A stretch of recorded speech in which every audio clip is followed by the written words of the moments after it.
जय श्री कृष्ण। वसुदेवसुतं देवं कंसचाणूरमर्दनं देवकी परमानन्दं कृष्णं वन्दे जगद्गुरु।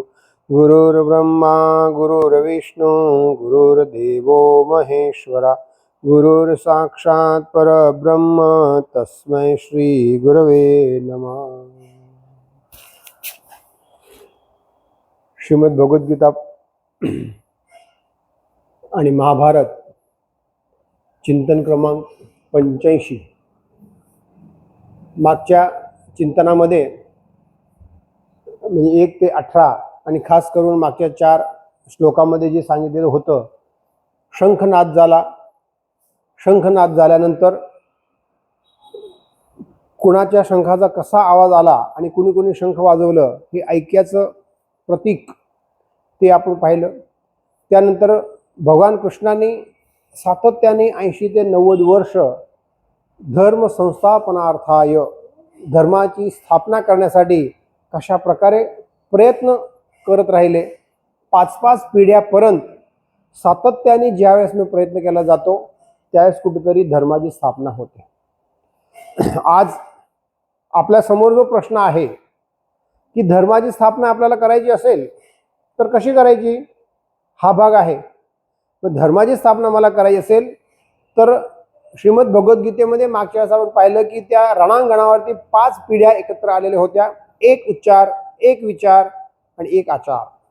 हे एक उच्चार, एक विचार आणि एक आचार ज्यावेळेस असेल आणि ते एक उच्चार, विचार आणि आचार हे कधी होऊ शकेल तर जी गुरुकुल पद्धतीची जी शिक्षण व्यवस्था होती ती सर्वसामान्यपणे सर्व लोकांना एकसारखी आणि त्यामुळे विनम्रता, विनयता, विवेक हे माणसाचा दृढ होत होता. माझा जन्म कशासाठी आहे, मी कोणत्या गोष्टी करायला पाहिजे ह्याची समज निश्चित होत होती आणि त्या दृष्टिकोनातून धर्माकडं बघण्याचा दृष्टिकोन, धर्म काय आहे ह्याचं स्पष्टीकरण मिळत होतं. आज धर्माचा दृष्टिकोन बदललेला आहे.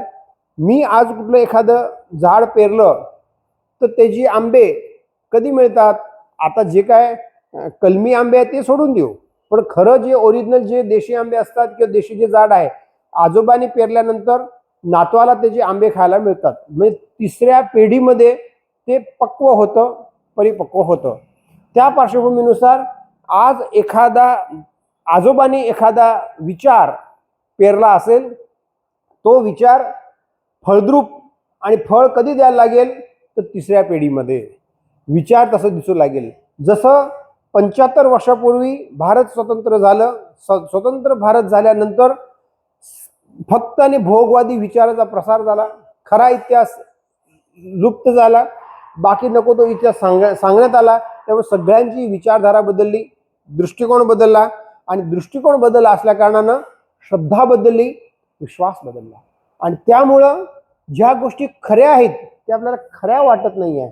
म्हणून श्रीमद भगवद्गीतेमधील प्रथम शब्द जो आलेला आहे धृतराष्ट्र उवाच, त्याचा संबंध आज आपण इथं घेणार आहोत. कारण ह्या श्लोकमध्ये काय म्हटलेलं आहे, सघोषो धार्तराष्ट्राणाम हृदयानी वेदारयत नभश्च पृथ्वी चैव तुमुलो व्यनु ना दयन. म्हणजे पांडवांनी शंखनाद केल्यानंतर इतका मोठा प्रचंड आवाज झाला की सघोषो धार्तराष्ट्राणाम हृदयानी वेदारयत, म्हणजे धार्तराष्ट्रच्या वृत्तीची असणाऱ्या माणसाचं हृदय विदीर्ण झालं. हृदयानी वेदारयत नभश्च पृथ्वीं चैव तुमुलो व्यनु ना दयन. संपूर्ण असं गाजवणारा जो आवाज झाला. या श्लोकमध्ये 2 शब्द महत्वाचे, एक धार्तराष्ट्राणाम आणि हृदयानी वेदारयत, हृदय विदीर्ण झालं. थोडक्यात अंगाला थरकाप उडाला आणि कापरं सुटलं. त्यानुसार धार्तराष्ट्राणा हा भाग शब्द फार महत्वाचा आहे. आता धार्तराष्ट्राणा हा शब्द आला की बऱ्याच जणांचा असा एक मत असतं किंवा नंतर मग ते व्यक्त केलं जातं की धार्तराष्ट्र म्हणजे धृतराष्ट्राच्या दृष्टिकोनातून धार्तराष्ट्राणा म्हटलेलं आहे. पण धृतराष्ट्रने फक्त पहिला शब्द म्हटलं, पहिला श्लोक जो आहे तो धृतराष्ट्रने म्हटलेला आहे. दुसऱ्या श्लोक पासून संजयनी सुरुवात केलेली आहे. धृतराष्ट्र आणि संजय हे दोघे एकमेकांच्या समोर बसलेले आहेत. आणि एकमेकांच्या समोर बसून ज्यावेळेस आपण समजा एकमेकांच्या समोर बसतो त्यावेळेस कुठलाही संवाद असेल त्या समोरच्या व्यक्तीला नावानं प्रत्येक वेळेस आपण सांगत नाही. धार्तराष्ट्रांना म्हणजे असं तुझ्यासारखे हे सगळे झाले असं आपण तुझ्या तुम असं आपण म्हणू शकतो. मग तुला तुम्हाला ह्या अर्थानं तिथं म्हटलं जातं. पण इथं हा जो शब्द म्हटलेला आहे धार्तराष्ट्राणाम, म्हणजे ह्या धार्तराष्ट्राणामच्या मागे जो शब्द अर्थ आपल्याला घ्यायचा आहे तो कोणता, तर धृतराष्ट्र सारख्या वृत्तीच्या माणसाची हृदय विदीर्ण झाली. म्हणजे धृतराष्ट्र सारख्या व्यक्तीची हृदय, म्हणजे धृतराष्ट्र सारखी व्यक्ती म्हणजे कोण, हा भाग सगळ्यात महत्वाचा आहे.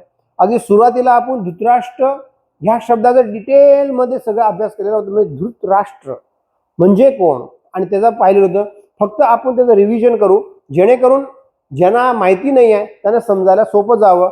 ह्या भूमिकेतून धार्तराष्ट्राणा म्हणजे कसं की धृतराष्ट्र या शब्दाचा अर्थ आहे धृतम राष्ट्रम येनस, धृतम राष्ट्रम येनस इति धृतराष्ट्र. म्हणजे ज्यांनी सत्ता राष्ट्र पकडून ठेवलेला आहे, जो सत्ता पिपासू आहे, ज्याला सत्ता विना राहत नाही आहे, सत्ता त्याला सातत्याने हवीशी वाटते, ते म्हणजे तो धृतराष्ट्र. आता इथं सत्ता हा शब्द आला की आपल्या डोक्यात एक प्रश्न येतो कायम की सत्ता म्हणजे जे पुढारी लोक आहे त्यांच्या दृष्टिकोनातून तो सत्ता असतो. नाही, सत्ता म्हणजे एक प्रकारची वृत्ती आहे. हे राष्ट्र म्हटलं मग ती लोक जे पुढारी लोक सत्ता राखून ठेवण्यासाठी खुर्चीसाठी सतत प्रयत्नशील आहेत असं आपण म्हणतो. म्हणजे पुढारीच्या हेतूने नव्हे, पण ती एक वृत्ती आहे. ती प्रत्येक घराघरामध्ये प्रत्येक गल्लीगल्लीत समाजामध्ये आपल्याला पाहायला मिळते. प्रत्येक जणांनी आपल्या घरामध्ये आपला जर विचार केला तर घरामध्ये सासू आपली सत्ता सोडायला तयार नाहीत, कपाटाची किल्ली सुनेला द्यायला तयार नाही. मी सांगेल तसं व्हायला पाहिजे असा सासूचा आग्रह असतो. त्याचप्रमाणे वडिलांचा आग्रह असतो, मी जसं सांगेल त्याचप्रमाणे व्हायला पाहिजे. ही एक सत्तेची मानसिकता आहे. मला सत्ता हवी आहे, सत्ता हवी असण्यासाठी करत असं, पण ती एक वृत्ती आहे की मी जे काय सांगेल त्याप्रमाणे सगळ्यांनी वागायला पाहिजे. हे प्रत्येक घराघरामध्ये दिसतं.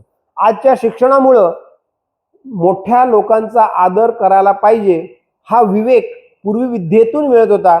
परंतु आज जो शिक्षण घेऊन आलेला विद्यार्थी असेल त्याला असं वाटतं की मी शिकलेलो आहे त्यामुळे मी जसं सांगेल त्याप्रमाणे त्यांनी व्हायला पाहिजे. आणि त्यामुळे डॉमिनेटिंग पर्सनॅलिटी किंवा डॉमिनेटिंग वृत्ती जी आहे, मला काहीतरी वेगळं आलेलं आहे, मी काहीतरी वेगळं शिकलेलो आहे, माझ्यात काहीतरी प्लस आहे, काहीतरी विशेष आहे, त्यामुळे माझं सगळ्यांनी ऐकायला पाहिजे, अशी मानसिकता घेऊन सगळे ग्रुप्स बाहेर पडतात.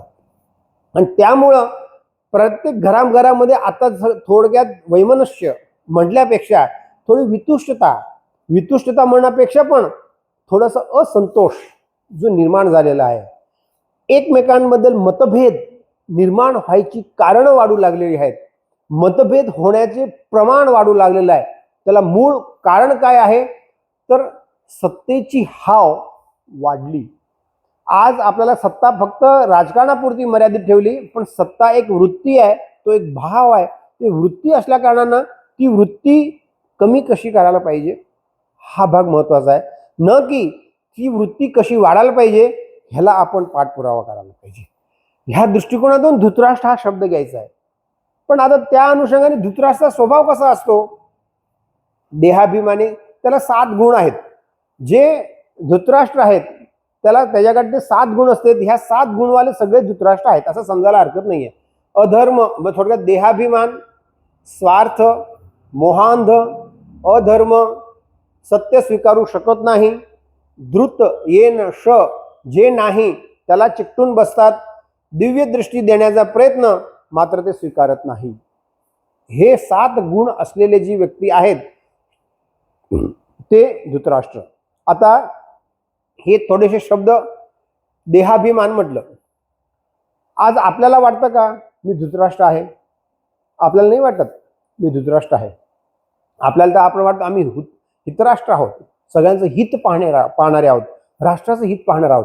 पण माझा स्वभाव, मी अंतर्मुख होऊन कधी पाहिलं का? माझा स्वभाव काय आहे? मी चुकून खरोखरी धृतराष्ट्र असताना मी स्वतःला धृतराष्ट्र न म्हणता हितराष्ट्र म्हणत असेल. देहाभिमान, आजच्या वातावरणामुळं आपण आत्मा आत्मा हे बोलतो, आत्म्याच्या गोष्टी सांगतो, पण आत्म्याबाबत आपल्याला संशय असतो. त्यामुळे भगवंताच्या अस्तित्वावर आपल्याला संशय आहे. भगवंताला सगळी लोक मानतात, एक्नॉलेजमेंट आहे, पण एक्झिस्टन्स नाही, स्वीकार नाही, ॲक्सेप्टन्स नाही. त्याचं अस्तित्व, ॲक्सेप्टन्स ऑफ एक्झिस्टन्स जे आहे ते नकार आहे.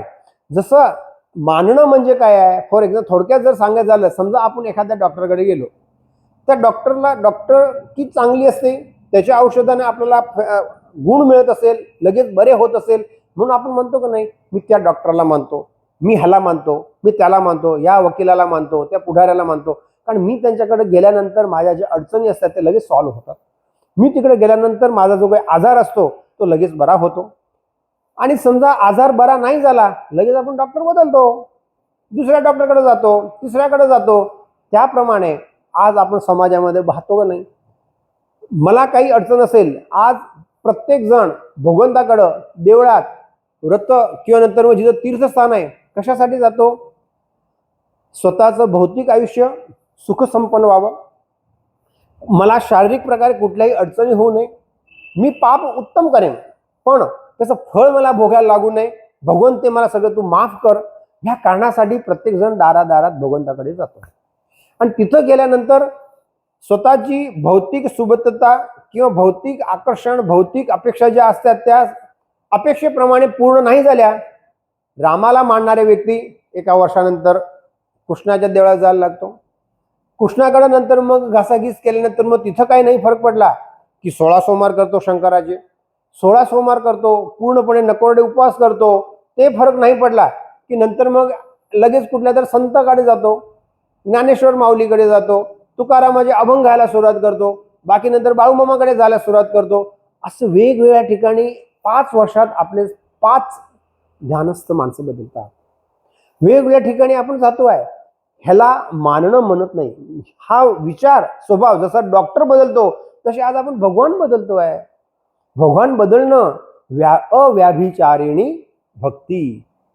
गीतेमध्ये सांगितलेलं आहे, तू व्याभिचार कुठला तरी एक भगवान निश्चित ठेव, ज्याला तू मानतो, ज्याची त्याच्यावरती तुझी ज्या ह्याच्यावरती श्रद्धा आहे तू त्याला मान.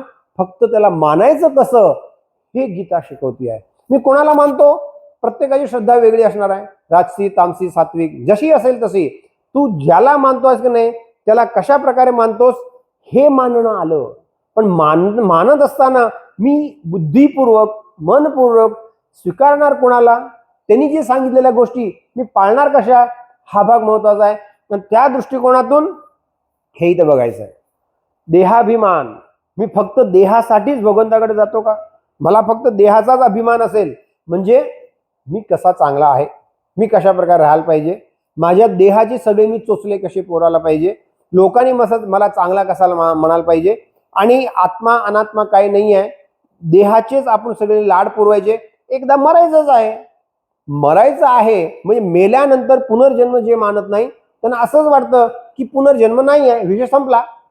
मग त्या दृष्टिकोनातून हे देहाभिमान हा ज्यावेळेस मग विषय येतो, फक्त देहाला सर्वस्व मानणारी हे देहाभिमानी. मी कोणाला मानतो हे आपलं आपण ठरवायचं. त्यानंतर स्वार्थ, प्रत्येक गोष्टीमध्ये स्वार्थ बघत असेल, परार्थ परमार्थ बघत नसेल तर तो आपल्याला प्रत्येकानं वाटतं की शासनाने आम्हाला सगळ्या सोयी द्याव्यात, पण मी शासनाला काही देणार नाही. माझ्या समोर असलेला कचरा मी स्वच्छ करणार नाही. रस्त्यावर पडलेली सगळी घाण माझ्या घरासमोर मी उचलणार, ते शासनाचं काम आहे. टॅक्स चोरी हिरिरीने मी करणार. टॅक्स जे सांगितलेलं आहे ते भरायला मला आवडणार नाही, कारण माझं काम नाही. चोरी करणं माझं काम आहे, टॅक्स भरणं माझं काम नाही. जगाने टॅक्स भरायचं, त्याच्या पैशावरती मी सगळ्या गोष्टी म्हणजे मिळवायच्या अपेक्षा करायची. शासनाने अनुदान करायचं, शासनाने सगळ्या गोष्टी करायच्या आणि मी गल्ले लठ व्हायचं. ही अपेक्षा स्वार्थी लोकांची. त्यानंतर मोहांध, मोह माझा जो आहे, प्रत्येक गोष्टीमध्ये मला हे पाहिजे, मला ते पाहिजे. मोह जो आहे, जसा धृतराष्ट्राचा मोह पुत्र मोह होता, त्या पुत्र मोहामुळे महाभारत घडलं, युद्ध निश्चित झालं. आपल्या घरात मुलं असतील, मुली असतील, माझा मोह केवढा आहे हे आपण ठरवायचं आहे. की त्या मोहामुळे कदाचित घरामध्ये युद्धाची स्थिती तर निर्माण होत नाही ना, हे मी समजू शकतो. कारण हे युद्ध आपण पाहत असेल तर ते तिकडचं युद्ध म्हटलं तरी पण ते युद्ध जे आहे ते युद्ध म्हणजे आपल्या घरामध्ये हे युद्ध सुरू आहे, त्या अर्थाने हे युद्ध घ्यायचं आहे. आणि त्या अर्थाने ज्यावेळेस आपण युद्ध घेऊ घरामध्ये, जसं म्हणजे धृतराष्ट्र आणि दुर्योधन, धृतराष्ट्राचा मुलगा हा दुर्योधन, धृतराष्ट्राला दुर्योधन इतका प्रिय होता की समोरच्या पांडवाला मारण्यासाठी तो त्याला सपोर्ट करत होता. मी तर माझ्या मुलांना इतकं सपोर्ट करत नाही ना. मारणं म्हणजे काय, आज आपण समजा पांडवासारखं मारण्याला मी परवानगी देत नसेल, परंतु माझा मुलगा रात्री अपरात्री टीव्ही बघतो, रात्री अपरात्री मोबाईल घेऊन, त्यामुळं सगळ्या गोष्टी त्याच्या शरीरावरती अपायकारक आहेत. त्याचं जीवन नष्ट होत चाललेलं आहे. ज्या गोष्टी करायला पाहिजे त्या करायच्या नाही आहेत. पुत्रमोह, लाडात मला नाही काही मिळालं मी त्याच्यासाठी सगळं करेन, आणि मी त्याला एक एक संधी देत गेलो तर त्याचे दुष्परिणाम त्याला दिसतात. आणि आज समाजामध्ये जे आपण म्हणतो की 40व्या वर्षी अटॅक आला, 35व्या वर्षी कॅन्सर झाला, 45व्या वर्षी ह्याहून झालं त्याहून झालं, त्याचे मूळ कारण काय, ह्या अँगलनं कधी आपण पाहण्याचा प्रयत्न केला का? मोहान. मी मोहान तर नाही ना, ह्या दृष्टिकोनातून हे बघायचं आहे. अधर्म हा शब्द फार मोठा आहे. अधर्म धर्म हे कधीतरी निवांतपणे बघू, पण ज्या गोष्टी सामाजिक शांतता आणि वैयक्तिक स्थिरताला भंग करत असेल ते सगळं अधर्म. त्याने सत्य स्वीकारू शकत नाही. जे धृतराष्ट्र असतात ते सत्य कधी स्वीकार, त्याची चूक असेल तरी पण ते स्वीकारायला तयार आहेत. दुर्योधनाची चूक होती तरी पण त्याने स्वीकारलं नाही. तसे दुर्योधन आज समाजामध्ये कितीतरी आहे. मी त्यातला नाही ना. जे नाही त्याला ते चिकटून बसतात. स्वतःच्या हक्कानं जे काय त्याला मिळालेलं होतं ते सोडून मला पांडवाचं होत आहे ते मला पाहिजे होतं, त्यामुळे ते युद्धाचं कारण म्हणलं. त्याचप्रमाणे आज कोर्टात जी लिटिगेशन सुरू आहेत ते बहुतांशी लिटिगेशन असेच आहेत. माझा हक्क आहे, मला हक्कासाठी ह्या गोष्टी पाहिजे आहेत. माझी मुलगी म्हणते माझ्या बापाकडनं माझा हक्क आहे, बापाने लहानाचं मोठं त्याला केलं ते बघितलं जात नाही, माझा हक्क आहे मला पाहिजे. सून आली, बायको म्हणत्या माझ्या नवऱ्याने मला सांभाळायला पाहिजे, पण तिची जी कर्तव्य आहे ती कर्तव्य अजिबात करणार नाही, सून म्हणून पाहणार नाही, पण मला फक्त मग हक्क पाहिजे. ह्या हक्काची भूमिका ज्यावेळेस इथं येतात, जे नाही त्याला धरून बसणं म्हणजे द्रुत ये नशा. त्यानंतर दिव्य दृष्टी देण्याचा प्रयत्न मात्र ते स्वीकारत नाही. आपल्याला असं वाटतं की फक्त व्यासमुनींनी संजयला दृष्टी दिली, व्यासमुनींनी मागच्या वेळेस आपण म्हणतो ते आपण द्रुपदला दृष्टी दिली, धृतराष्ट्राला पण दिलेली होती, दुर्योधनला पण दिलेली होती, सगळ्यांना दिलेली होती. दिव्य दृष्टी म्हणजे काय? एक बघण्याचा दृष्टिकोन.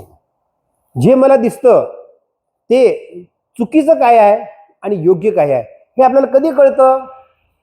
ज्यावेळेस महाभारत, रामायण, गुरु ग्रंथ साहिब आहे हे जसे ज्यावेळेस ग्रंथ आपण वाचायला सुरुवात करू, अभ्यास करायला सुरुवात करू, त्यावेळेस व्यासमुनींनी ती दिव्य दृष्टी त्यात दिलेलीच आहे की तू कुठल्या क्षणी काय करायला पाहिजेस, कुठल्या वेळेस कोणता निर्णय घ्यायला पाहिजेस, कुणाला जवळ ठेव, कुणाला लांब कर, कधी तू कुठलं काम कर, कुठल्या वेळेस कुठलं काम ते अस्वीकार कर.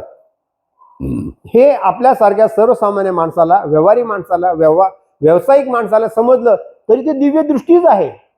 मोटिवेशन लीडर काय करतात? मोटिवेशन लीडरसाठी आपण पैसे भरून त्याच्याकडे जातो, त्यामुळे हे श्रेष्ठ मोटिवेशन आहे.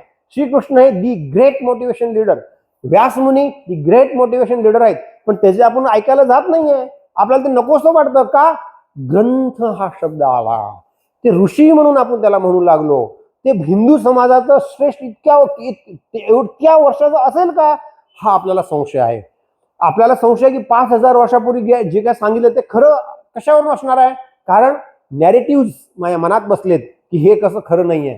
त्या दृष्टिकोनातून दृष्टी, दिव्य दृष्टी म्हणजे बघण्याचा दृष्टिकोन, हा पण एक भाग आहे. त्या दृष्टिकोनातून बघायचा आहे.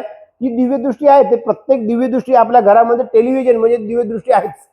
दिव्यदृष्ट्या टेलिव्हिजनमध्ये पण आपल्याला महाभारत सांगतात, सत्विचार सांगतात, किती जण आपण बघतोय, ती दिव्यदृष्टी आहेच. त्याशिवाय मग हे सगळे आपण हे ठरवायचं आहे, या गुणापैकी दुर्गुणापैकी माझ्यात किती आहे आणि किती नाही. त्याप्रमाणे माझी मी बेरीज करायची आहे, बादबाकी करायची आहे, की ती मी धृतराष्ट्र राहायचं आहे का त्यातनं हळूहळू पुढे सरकायचं आहे. म्हणून कौरव धातराष्ट्र यांना भयभीत. आता ह्या ज्या गोष्टी, धृतराष्ट्र या शब्दाचा अर्थ यासाठी डिटेलमध्ये का सांगितला, कारण धृतराष्ट्र हा शब्दाचा बऱ्याचसा गैरअर्थ घेतो आपल्याला. आपण स्वतः तर धृतराष्ट्र नाही ना, माझ्या घरामध्ये मी मुलांच्यासाठी व्यवसायामध्ये ह्या सगळ्या जी गोष्टी आहे ते समजून घेऊ. आणि जर धृतराष्ट्र मी असेल, मी पुत्र मोहांत असेल, मी पुत्री मोहांत असेल, तर गीता माझ्यासाठी आहे. अदरवाईज जो हाल, जे परिणाम धृतराष्ट्राला भोगावे लागेल तेच परिणाम आज घरोघरी लोक भोगत आहेत. ही गोष्ट ध्यानात घेणं महत्वाचं आहे आणि त्या दृष्टिकोनातून आपण बघायचं आहे. कौरव धातराष्ट्रांना यांना भयभीत होण्याची कारण. आता हिचा हा जो श्लोक म्हटलेला आहे त्याप्रमाणे हृदयानी वेदारयत, सगळ्यांची हृदय विदीर्ण झाली, कापड फुटलं, थरकाप उडाला. हे जे आहेत हे का झालं? महाभारतामध्ये जंबूखंड विनिर्माण पर्व याच्या अध्याय 2 मध्ये भयसूचक उत्पात हे दाखवलेले आहे. माणसाला भय कधी निर्माण होतो, कशा प्रकारे भय निर्माण होतो, ह्या सगळ्या गोष्टी दिलेल्या आहेत. हे दिव्य दृष्टी ज्यावेळेस दिली संजयला व्यासमुनींनी, त्यानंतर हे जे म्हटलेलं आहे यतो धर्म सतो जय, कारण त्यावेळेस मग ह्या बाकी सगळ्या गोष्टी सांगितल्या व्यासमुनी की हे सगळे आता उत्पात होत आहे, भयसूचक चिन्ह निर्माण झालेले आहेत. त्यामुळं पांडवाचा विजय निश्चित आहे, कौरवाचा विजय नाही. त्यामुळे म्हटलं यतो धर्म सतो जय, जिथं विजय आहे, जिथे धर्म आहे तिथं विजय आहे. आणि नंतर मग शांती पर्वाच्या अध्याय 102 मध्ये पण युधिष्ठिरचा प्रश्न आहे पितामह भीष्माला की भयसूचक जे आहेत ते कोणकोणती चिन्ह आहेत. या ह्याच्यामध्ये मानसिकता, उत्साह, वातावरणात वाहणारी हवा, शंखाचा ध्वनी, स्वामीचे सेवेतील उत्साह, निरंकार, योद्धाला आवडणारे शब्द, स्पर्श, गंध ज्यामुळे धैर्य मिळतं. त्यानंतर मग अग्नीची ज्वाला, अग्निहोत्र, पशु पक्षीचे आवाज. ह्याच्यापेक्षा 40 ते 50 अशी वेगवेगळी कारणं दिलेली आहेत. पण आपण ठराविक इतक्यापुरती घेऊया की मला विजयी व्हायचा आहे, I want to be success, मला यशस्वी व्हायचं आहे. हिथं जे व्हायचं आहे तर व्हॉट इज द कॅरेक्टरिस्टिक्स, त्याची जे हे आहेत ते काय आहेत, लक्षणं कोणती आहेत? तर लक्षणं ही आहेत की ही मी माझ्या व्यवसायामध्ये, माझ्या धंद्यामध्ये जर मला सक्सेसफुल व्हायचं असेल, विजयी व्हायचं असेल, कारण हे भयभीत होण्याची कारण आहेत. ज्या सेनेमध्ये हे लक्ष्मण दिसत होती, म्हणजे कौरव धातराष्ट्र यांना भयभीत होण्याची कारण जी होती की नाही, ती जी होती, कारण हिथं जे म्हटलेलं आहे माणसाचं हृदय कधी थरका पुरतो हृदयाचा, की कधी त्याला भीतीचं कापड पुरतं, तर ज्या वेळेस तो भीतीने त्याचं मन पूर्णपणे नाराज झालेलं असतं, परिस्थिती वेगळी निर्माण, प्रतिकूल परिस्थिती निर्माण झालेली असते, त्यावेळेस काय आवश्यकता आहे? श्रेष्ठ मानसिकता, पॉझिटिव्हिटी. त्यानंतर उत्साह, कामातील उत्साह, कारण जे शंखनाद झाला त्या शंखनादाचा परिणाम धृतराष्ट्र म्हणजे कौरव सेनेवरती झालेला होता.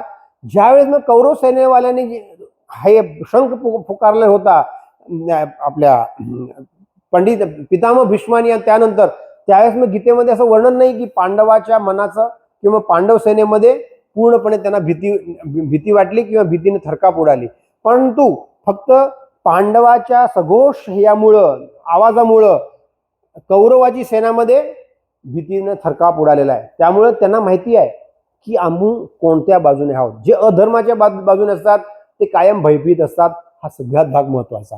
त्यानंतर त्याची मानसिकता असते, कारण त्याला आतील हृदय त्याला चावत असतं, त्याला वाटत असतं की मी कुठल्या बाजूने आहे, हा भाग आहे. त्याला उत्साह नसतो, कारण ते तत्वनिष्ठ नसतात, व्यक्तिनिष्ठ असतात. त्यामुळे जो तत्वनिष्ठेमध्ये जो उत्साह असतो तो उत्साह ह्याच्यामध्ये नसतो. त्यानंतर वातावरणामध्ये वाहणारी हवा, हा एक भाग वेगळा आहे. शंखाचा ध्वनी आपण म्हणलो, आणि स्वामीचे सेवेतील उत्साह, निरंकार.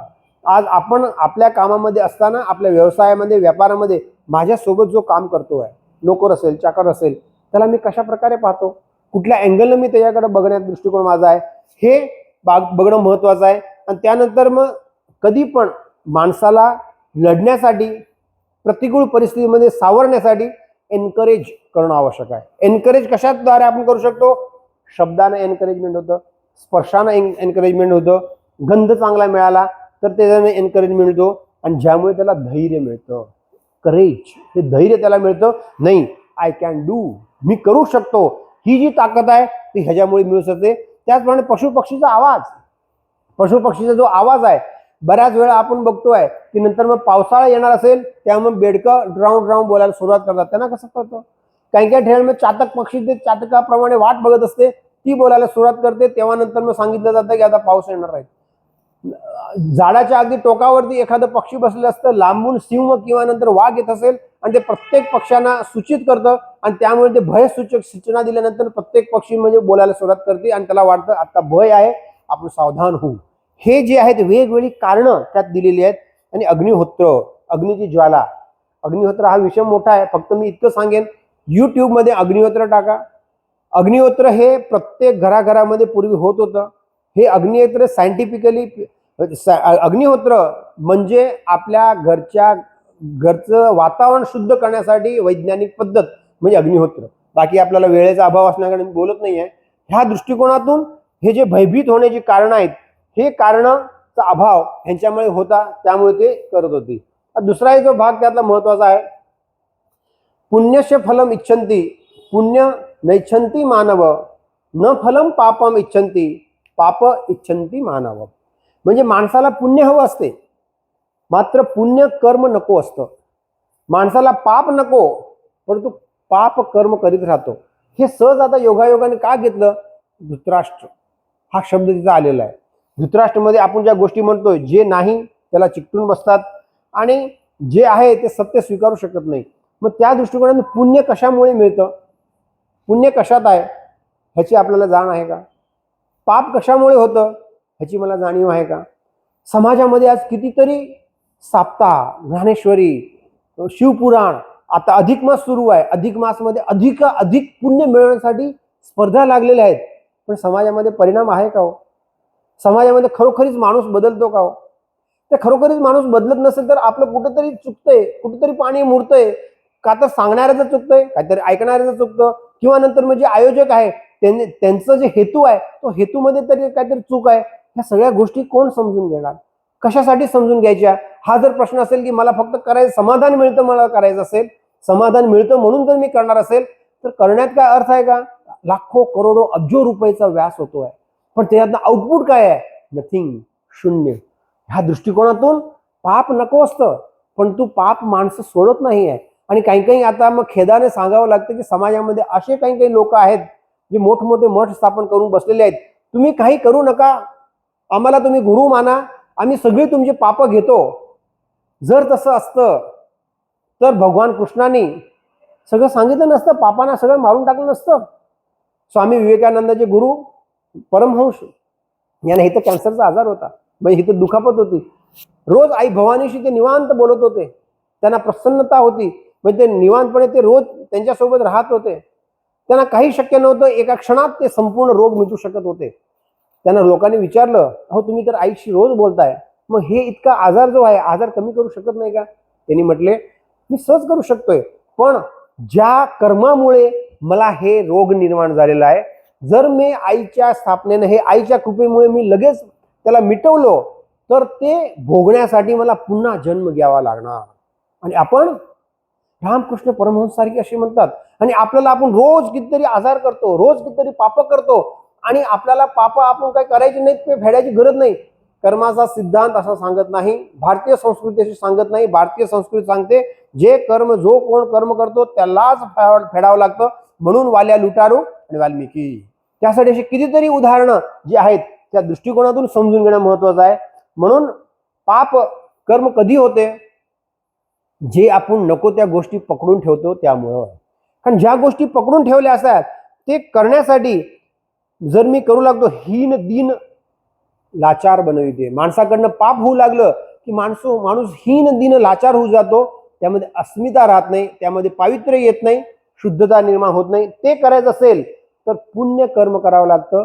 पुण्य कर्म आपण करू लागलो की भगवंत, पुनर्जन्म आणि शास्त्रावर हळूहळू विश्वास नसतो.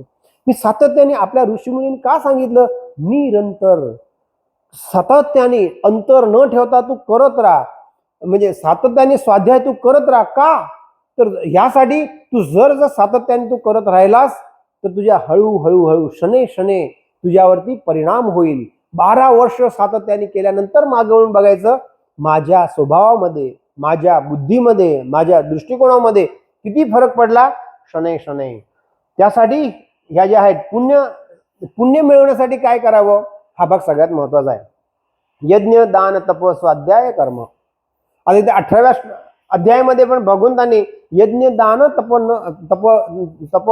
यज्ञ दान तपश्च कर्म न त्याज्य, याचा कधीही त्याग करू नका. आता यज्ञ दान आणि तप हे एक एक शब्दावरती एक एक चिंतन होण्यासारखं मोठे शब्द आहेत. मोठे शब्द म्हटल्यावर गहन आहेत, मोठे असं म्हणता येणार नाही, पण गुढार्थ आहे त्यामध्ये. त्यामुळे फक्त यज्ञ म्हणजे होम नव्हे. भगवंतांनी फक्त यज्ञ हा शब्द समजून घेण्यासाठी 3रा अध्याय सांगितला यज्ञ. त्यानंतर म्हणजे दान तप, ह्याच्यासाठी त्याने सगळे संपूर्ण 18व्या अध्यायामध्ये दानाचा प्रकार, तपाचा प्रकार, बुद्धीचा प्रकार, मेधाचा प्रकार, हे सगळे वेगवेगळ्या प्रकारचे प्रकार सांगितलेले आहेत. स्वाध्याय पण एक यज्ञीय कार्य आहे. हे म्हणून आपल्या ऋषीमुनींनी सांगितलेलं आहे की स्वाध्याय करण्यात कधीही आळस करू नकोस. सातत्याने स्वाध्याय म्हणजे अभ्यास. कोणाचा? स्वतःचा, निसर्गाचा, कुटुंबाचा, भगवंताचा, न दिसणाऱ्या शक्तीचा, ह्या सगळ्यांचा अभ्यास करणं म्हणजे स्वाध्याय. अध्याय फक्त स्वतःचा अभ्यास म्हणजे माझ्या भोवती सगळी झाली, तर सगळ्यांचा अभ्यास ज्यावेळेस होईल त्यावेळेस तो स्वाध्याय. आणि ह्या ज्या गोष्टी आहेत हे आपण करू लागलो, पण जर प्रोसिजरली झालं नाही, जे शास्त्रामध्ये नियम दिलेले आहेत त्याप्रमाणे नाही झालं, तर त्याच्यामुळे भीती निर्माण होते. आणि जर परफेक्ट झालं प्रोसिजरली तर रिझल्ट मिळतं. हे महाभारतामध्ये स्पष्ट म्हटलेलं आहे की अयोग्य पद्धत, कर्तव्य आणि भावनाहीनता अश्रद्धेने केलेस भीती निर्माण होईल. आज प्रत्येक तीर्थस्थान, प्रत्येक देवळं, प्रत्येक ठिकाणी गर्दी काय हो, भगवंतावरती कोणाचा विश्वास नाहीये. असेल फार कमी असेल, हाताच्या बोटावरती मोजण्या इतपत, परंतु भीतीपोटी माणसाला जी भीती आहे, मानसिक भीती, अगतिक म्हणजे मानसिक भीती आहे, म्हणजे नंतर मग उत्पन्नाची भीती, मी राहील का नाही ह्याची भीती, मृत्यूनंतर मी कुठं जाणार ह्याची भीती, हे वेगवेगळे जे भीतीचे प्रकार आहेत त्या भीतीपोटी माणूस भगवंताकडे जातोय. प्रेमापोटी जाणारी किती. जर प्रेमापोटी मी हे करू लागलो, श्रद्धेने करू लागलो, काय यज्ञ दान तप स्वाध्याय, हे जर मी प्रेमानं कर्तव्य म्हणून मी कर्तव्य करू लागलो, भगवंताच्या प्रेमापोटी मी कर्तव्य करू लागलो, तर 101% परिणाम होतो. आपल्या मनातील असलेले संशय दूर होतात. आपल्या मनात असलेली पुनर्जन्माची भीती निर्माण होत नाही. पुनर्जन्माची भीती असल्यामुळं किंवा पुनर्जन्म नसतो हे आपली ठाम धारणा असल्यामुळं मृत्यूनंतर माझं काय होईल ह्याची भीती असते, मृत्यूनंतर मी कुठे जाईल ह्याची भीती असते. कारण एकदा मला ठाम विश्वास असेल तर ती भीती राहत नाही. आणि त्या दृष्टिकोनातून आजची जी स्थिती आहे काय आहे, सगळ्या गोष्टी समाजामध्ये होतात मी सांगितल्या त्याप्रमाणे, परंतु त्या दिसत नाहीत. त्यांचे कारण धार्तराष्ट्राणाम वृत्ती, जी वृत्ती आहे ती धार्तराष्ट्राची वृत्ती आहे. भगवंताच्या अस्तित्वाबाबत संशय, पुनर्जन्माचा नकार, शास्त्र, ऋषी, चरित्रा, ह्या चरित्राबाबत अविश्वास आणि पाश्चिमात्य विचारांचा पूर्णपणे स्वीकार, आपल्या विचारांचा अर्ध स्वीकार, पूर्ण स्वीकार कदाचित स्वीकार करत असतील, मान्य कदाचित अस्वीकार नसेल, पण पूर्णपणे स्वीकार नाही. त्यामुळं आज आपण स्कॉट नावाच्या एज्युकेशनलिस्टने सांगितलेलं होतं 1890ला, 100 वर्षानंतर भारताचा प्रत्येक नागरिक विचारानं ब्रिटिश असणार आहे, फक्त शरीरानं तो भारतीय असणार आहे. आज आपण आपल्याकडं अंतर्मुख होऊन पाहू, मी खरोखरीच विचारानं भारतीय आहे का? जर खरोखरीच मी विचारानं भारतीय असेल तर माझं वर्तन भारतीयांसारखं आहे का? जर वर्तन भारतीयासारखं असेल तर माझं चरित्र्यावरती, बाकी सगळ्यावरती विश्वास तरी आहे का? ह्या ज्या गोष्टी मी सांगतोय, करतोय, दाखवतोय आणि मनात मानतोय, ह्या सगळे जे किशमिल आहे, किलमिश आहे, हे काढणार कशी? तर सूक्ष्म सूक्ष्म शने शने हळूहळू जसं जसं अभ्यास करत जाऊ त्याप्रमाणे एक एक गोष्टीची स्पष्टता होईल जाईल. की धृतराष्ट्र मी नाही, मला पांडवाच्या बाजूने उभे राहायचं आहे, धर्म संस्थापनार्थ आहे, तिथं खारीचा वाटा घ्यायचा आहे, आणि त्या दृष्टिकोनातून मी समजून घेण्याचा प्रयत्न करू लागलो. शक्ती आणि बुद्धी भगवंत मला देतोच, हा विश्वास असला की ऑटोमॅटिकली हळूहळू समज निर्माण होते, आणि समज घेण्यासाठी शक्ती आणि बुद्धी भगवंताकडे मागू. इतकं बोलून माझं भावपुष्प भगवंताच्या चरणी अर्पण करत आहे. असतो.